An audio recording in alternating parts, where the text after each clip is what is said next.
পৃথিবীতে ভুল বোঝার জন্য অনেকেই আছে, কিন্তু পরিস্থিতি বোঝার জন্য খুব কম মানুষই আছে। সবাই ফলাফল দেখে বিচার করে, কিন্তু মূল বিষয়টাই জানে না।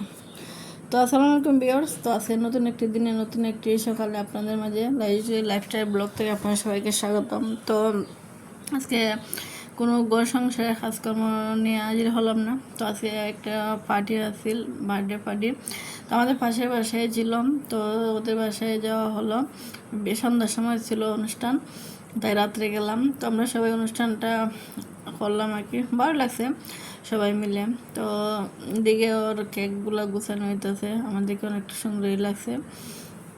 এদিকে বাবুর কেক কাটা হইলো, আর এখন মেয়ে বলতেছে কেক খাইতো। তো বাসায় চলে আসলাম, ওর জন্য আবার কেক বানাইলাম। তো ক্রিম নেই, ক্রিমের জন্য পরের সপ্তাহে আনবো গেলে বাজারে। তো এখন এটা পরের দিনের ক্লিপ। আমি তো শুক্রবার মানে যুদ্ধ, তো এই যুদ্ধ দিন শুরু হলো। তো চলে গেলাম ক্লাস করাতে। আর সেই ঝুমঝুম বৃষ্টি, আসলে বৃষ্টিটা আমার খুব প্রিয় আর দেখতে খুব ভালো লাগে। তাই দাঁড়িয়ে দাঁড়িয়ে বৃষ্টিগুলো অনেক সময় অনেক মুহূর্তগুলো উপভোগ করছি, কিন্তু আপনাদের সাথে সামান্য একটু শেয়ার করছি। তো এদিকে ক্লাস তো শুরু হয়ে গেছে, ক্লাস হইতেছে। আর শুক্রবার আসলে আমার শরীর তেমন ভালো লাগে না, আর বিরক্ত হল লাগে, আর খুব বেশি টায়ার্ড লাগে। তো আপনার সাথে বয়সটা যখন দিতেছি তখন আমি ক্লাসে আসছি খালি, তারপর খুব বেশি খারাপ লাগতেছে। তারপরও আপনার সাথে একটু ভিডিওটা ভাবলাম শেয়ার করে নিই। তো এইদিকে যখন বাসায় আসে খাওয়া দাওয়া করলাম, গোসল করলাম, হালকা পাতলাম। আমার রান্না হয়ে তাহার কারণে আর আজকে রান্না হওয়া লাগছে না। তো চলে গেলাম আবার বিকালে ক্লাসে। তো আমাকে শুক্রবারকে এইভাবেই যুদ্ধ করতে হয়, আর শুক্রবার মানে আমার যুদ্ধ, আর ভালো লাগে না। আজকে অনেক ক্লান্ত লাগতেছে, মনে হইতেছে কোনদিন যে শেষ হবে এই যুদ্ধ। আর আসলে বাচ্চা কাচ্চা নিয়ে পড়ানো অনেক কষ্টদায়ক এখনের দিনে। তো ড্রয়িং ক্লাসে চলে যেতেছি। তো ড্রয়িং ক্লাসটা অবশ্য বিকালে পড়ছে, সকালে পড়ছে আবৃত্তি ক্লাসটা। দুইটাই একদিনে পড়াতে আমার একটু কষ্ট হয়, আর সুযোগও নাই দুইটা একসাথে না ছাড়া। তো এদিকে যেতেছি, দেখেন আমাদের বাসার সামনে রাস্তার কি অবস্থা। এখানে অনেক নতুন নতুন বিল্ডিং হইতেছে। তো বৃষ্টির পানির মধ্যে আবার একটা বিয়ে হইতেছে, আর গেটের সামনে দেখেন কি পরিমাণ পানি। তাই একটু ভিডিও আসি পাইতেছে যে এত পানি গেটের সামনে, জামাই আর বলেন আর ওখানে বলেন কীভাবে ডুববে। তো যাই হোক, ওরা মতন গ্রাহক আমি চলে যেতেছি আমার ক্লাসে। তো গাড়িতে চলে আসলাম, হাঁটতে তেমন একটা ভালো লাগে না। তো এসে মেয়ে ক্লাসে ড্রয়িং করতেছে, আমি একটু ভিডিও করে নিলাম।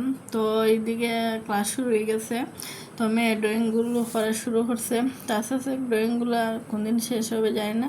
আজকে ভিডিওটা আসলে এলোমেলো, একটু বিরক্ত করে লাগতেছে, এখানে জানি বিরক্ত বারবার খাটতেছি, কিন্তু একই ভুল করতেছি। তারপর আপনাদের সাথে শেয়ার করে নিলাম, আর আপনারা একটু দেখে নেবেন। আজকে ভিডিওটা তেমন একটা ভালো হয় না, বুঝতে পারছি। তো ক্লাস শেষ করে চলে আসলাম বাসায়, আর এই তো এখন চলে যেতেছি। এটাই আমাদের বাহুবলী প্রাইমারি সরকারি প্রাথমিক বিদ্যালয়। তো আমার মেয়ে তো যেহেতু প্রাইভেট স্কুলে পড়ে, তো এখানে আর যাওয়া হয় নাই। তো আজকে একটু ক্যামেরা বন্দি করে আপনাদেরকে দেখাইলাম। স্কুলটা অনেক সুন্দর, আর বাহুবলী মানে সবচেয়ে ভালো একটা স্কুল আমাদের এখানের মধ্যে। তো যাই হোক, এই দিকে হেঁটেই যেতে হয়, তো যাইতেছি। মেয়েকে একটু যাব নিয়ে শপের মধ্যে যে কেক বানিয়ে রাখছিলাম ওটা ক্রিম কেনার জন্য। তো ক্রিমটা এনে তারপরে কেকটা সুন্দর ডেকোরেশন করবো। তো এই তো চলে গেলাম, এখন চলে আসছি অবশ্য সব কিছু খাস সেরে। আর ভিডিওটা তেমন একটা সুন্দর হয়েছে না, যারা এই দেখেন একটু মানিয়ে নেবেন।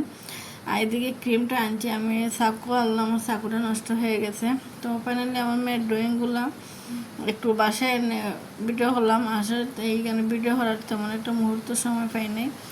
আর এদিকে দেখেন একটু ভিডিও করে নিলাম আপনাদের মাঝে। আর এই বার্থডে অনুষ্ঠানটা স্মৃতি হিসাবে রাখার জন্য তাই একটু আপনাদের মাঝে শেয়ার করলাম। বাসাটা অনেক সুন্দর, অনেক কিউট, আমার ভালো লাগে যে ওদের নিজস্বই বাসা, আসলে অনেক সুন্দর, বাসাটা অনেক বড়।